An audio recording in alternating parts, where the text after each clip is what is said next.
Okay, we've been getting spammed with this.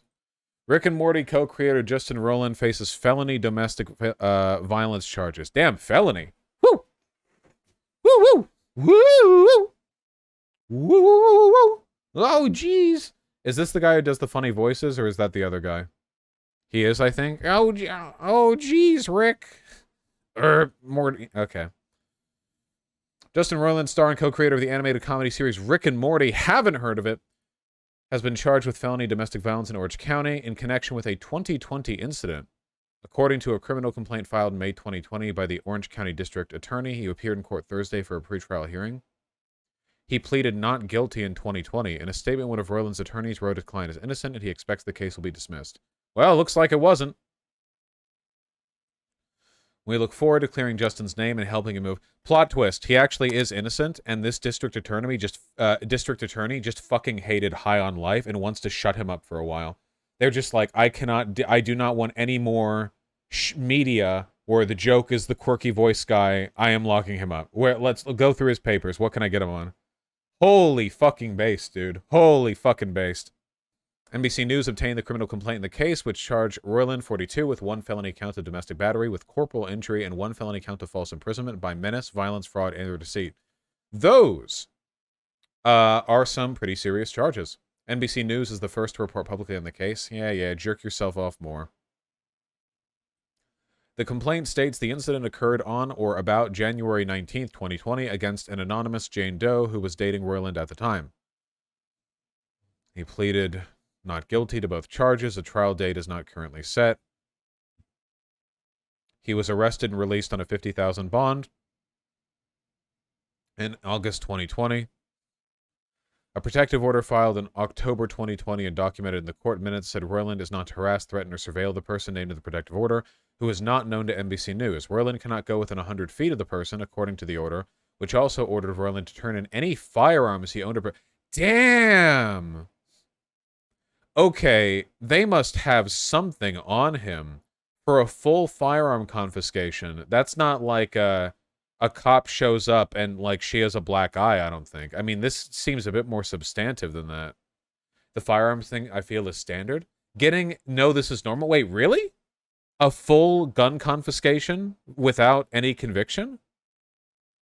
Well, it is California. It's standard in CA. Oh, okay. All right. Okay. Well, all right. Okay. California, yeah, okay. The order lasts until October 2023. Oh, shit, he's gonna get her.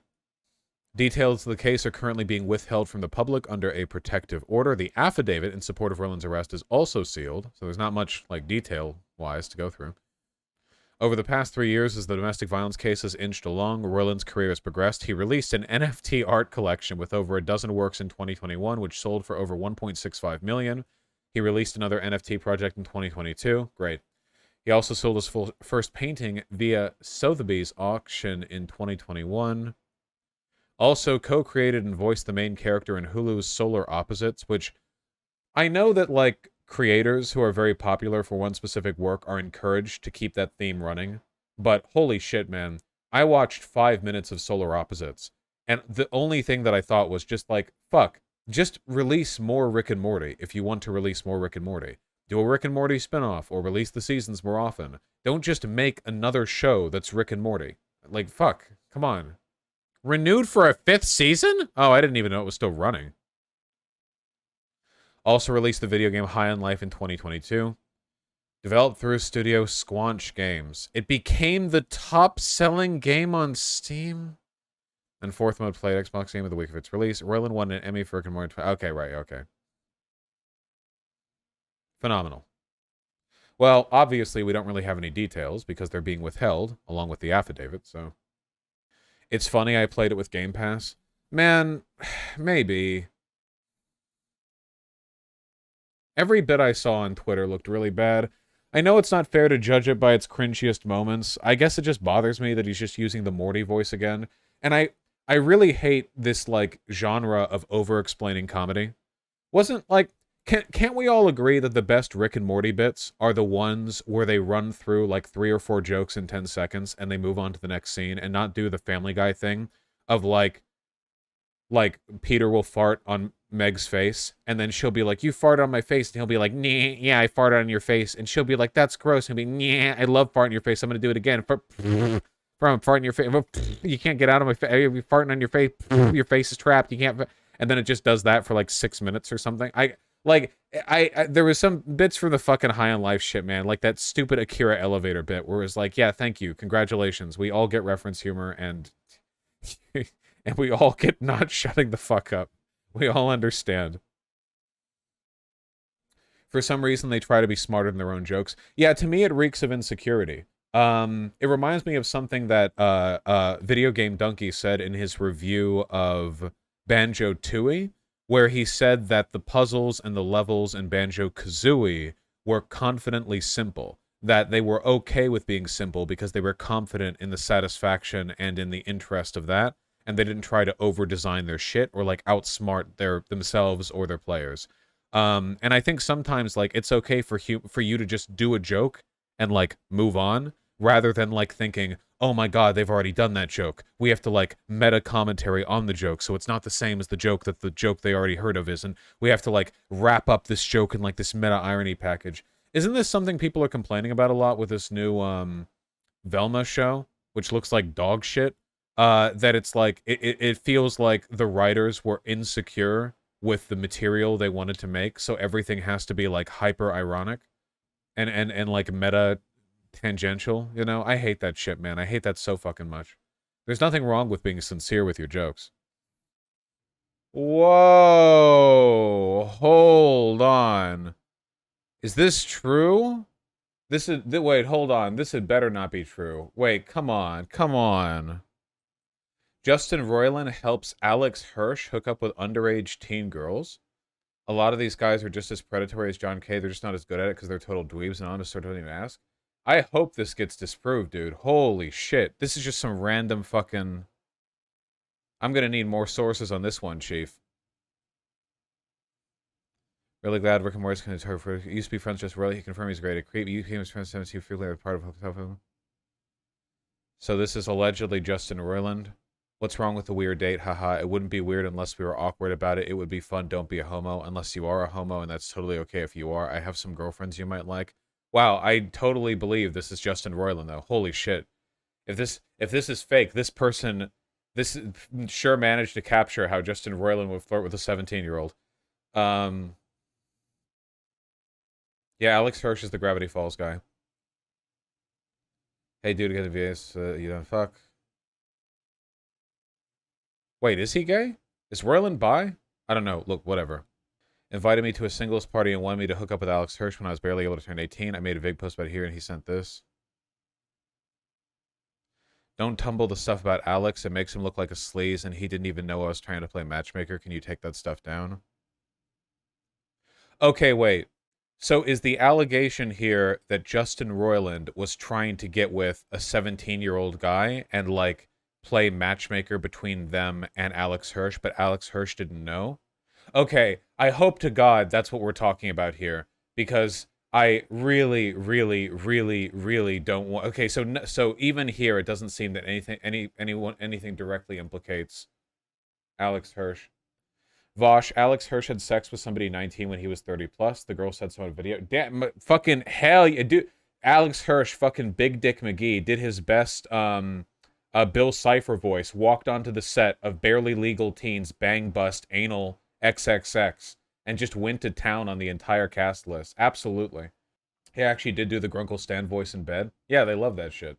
I don't care if that's legal, it's still fucked if true. This isn't a conversation I want to have right now because I'd rather kill myself than talk about this with chat. But while I do think it's like really weird to consistently go after younger, like college-age girls, the internet right now is fucking insane when it comes to age gaps, okay? A 19-year-old and a 30-year-old hooking up is not like that bad, okay? When I was 19, you think I wasn't checking out 30-year-olds? When I was in college, you think if I didn't have the chance to fuck a 30-year-old, I wouldn't? The main issue there is like relationships and predatory behavior. I don't think like if we start going down this road where it's like anything where the age gap might mean there's a problem is a problem, then I think we're like really fucked. Then it's like, well, you can only fuck people who are like 3 years off of you. Like I don't know.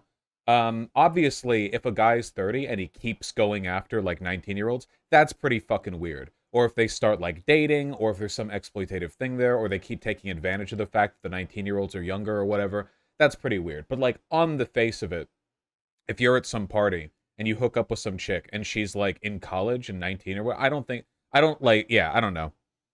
I think it's like a risk factor, you know? Like DiCaprio. Okay, the fact that DiCaprio has like a 25-year-old girlfriend isn't the weird thing to me. The weird thing to me is that he keeps getting 25-year-old girlfriends, right? Like that's the joke. If DiCaprio is like 50, he's gay. Okay, boyfriend, what I don't care. If DiCaprio is like 50 or whatever and he wants to fuck a 25-year-old like actress, what? Fuck yeah, dude. Blow her back walls out. I don't care. But then if he dumps her because she turns 26, and then it's like, okay, time for my next 25-year-old, that's a little weird. Like, that's actually very weird. Yeah. Anyway, the point here is that Alex Hirsch, I really hope he didn't do anything bad. Because he's a cool guy. Pretty weird, yeah.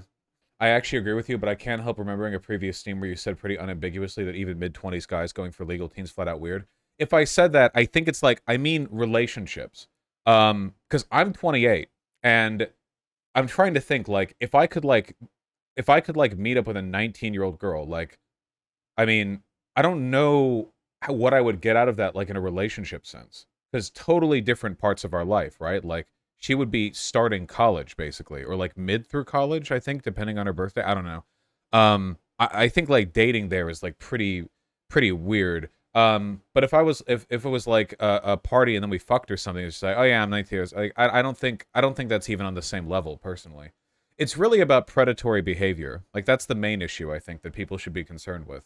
What are people's like propensities or like biases when it comes to going after people who might be disadvantaged to them in a lot of social ways? Different season of life, it's not the same as hooking up. Yeah. I can say for a fact that like in so many ways I'm a different person now than I was 10 years ago. However, I did like fucking 10 years ago as about as much as I do today. In that respect, you know, temporally, my arm reaches through the time portal and grabs my 18-year-old self, and we clasp hands. Yes, in this respect, we are one.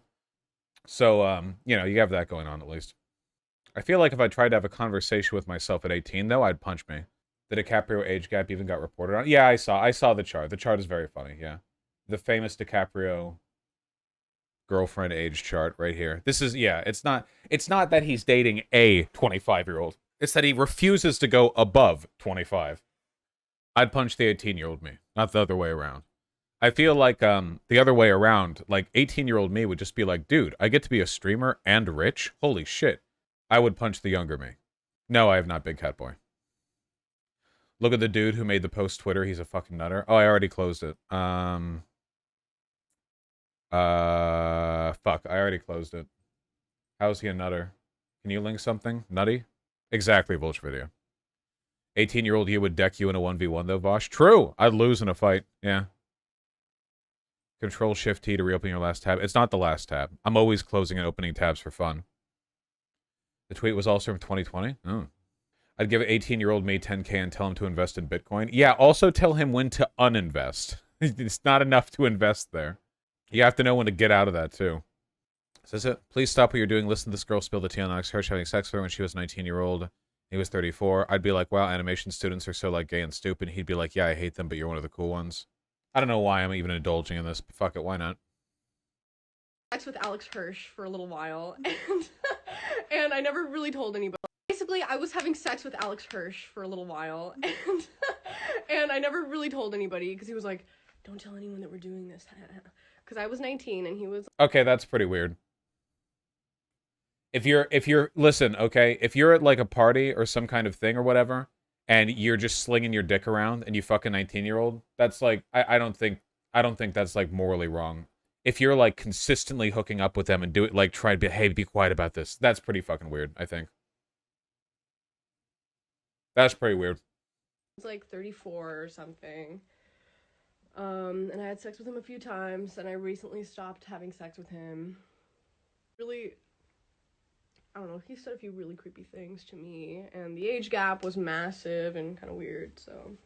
Just a little bit of a creep. A little bit of a creep. Dropped some weird, creepy comments. Oh, like Oh, what? we gotta... He actually did!